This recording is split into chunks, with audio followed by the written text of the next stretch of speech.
But it's still a favorable thing to have in your arsenal that can work real well. So what we're going to do now is we're going to go into the different animals and how they may strike using this type of movement that we've been playing with right now. Okay, so the palm parry exchange, Shoo Fly, we fondly know it as. But here we go. So we're going to do crane first. The hierarchy is dragon, then crane, then tiger. Often we think tiger's up there with the dragon, but it's really in the hierarchy of how they move.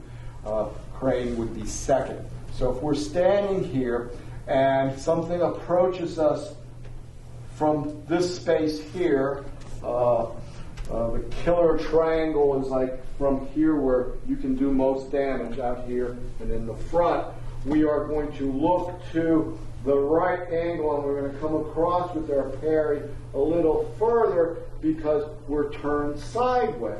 So if I be here in front of Tim, Tim could be the attacker, but I can't just do this little thing. I got to come over further. Okay, and what else did I do, Larry? I did something with my feet. I stepped in, so now I have the strike with a knife edge pointing upward, coming over.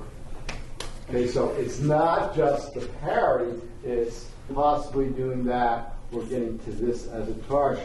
You want to be passive, then you could, strike comes in, and we just go at the arm and block at the arm and move the arm front. Parry that comes all the way across past the shoulder, and this other hand, instead of shoo flying back, hits out with a knife edge, hitting with the small star part of your hand. Now, if your knife edge isn't strong enough yet, you don't feel like you want to use that, you can clench your hand and use a clenched fist side of the hand. We call hammer fist this way. Kind of like using a hammer or hand tool. Bam, you hit that way. But the crane feel, you do this. Out. And, okay, I like to use the word go because that's the word for you to move. So instead of counting numbers, I'm going to count the word go for you. Are you ready? Go! I'm here like this. I am blocking him in this angle. I am not blocking something off to the side. Okay? You don't let people sneak or outflank you. Okay? So if I'm standing here and I start doing this, what do I have? I have everything. Freebies. Remember how much we like freebies. Push. Well, you don't let nobody sneak behind you. They're a big threat because everything they do you cannot see, so you cannot block. Okay, you got it? So that's one self-preservation thing is also keep everything in front of you. Okay, even if something's happening in front of you, you want to do this. Back up, get a far distance away, and then you run. But don't turn around and run. Okay? You don't see what's coming if something is coming after you. Okay, so here we go. 3 to the right. Go! Parry, knife edge with the left hand. Knife edge and small star being up. Okay, and ready, go. Ready, look, turn your head all the way, and go. Ready, look, go. Ready, look, go. Parry, which this hand would come coming across, knife edge hitting, and then I got punch, punch, or punch, punch, punch, or punch. But if he would have came in with the other hand, and I got to here, now here's where I could parry it, step, punch, punch. Okay?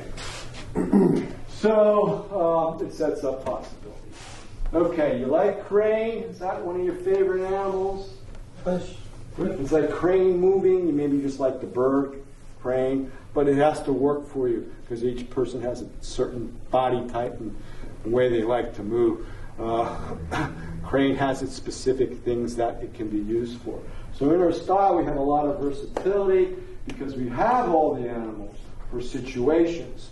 So we have a lot more material than most styles with the dragon, umbrellaing, white ape and eagle style, and all the animals that we do. Then there is monkey, praying mantis, and even bear that we do. Okay, so what makes this work differently is crane came across horizontal. Tiger's going to circle down and come around more vertical. So this hand's going to come over instead of across like we were doing with Shoo Fly. It's going to come over this way, and this hand is now going to come down. And you're going to use the tiger claw as the paw and the clawing occurring. So here we go. This hand circles, this hand comes around, and we're working here like this. Okay, so let's just do a few to the left and circle. Now, I want to help you is that this hand does the first initial parry.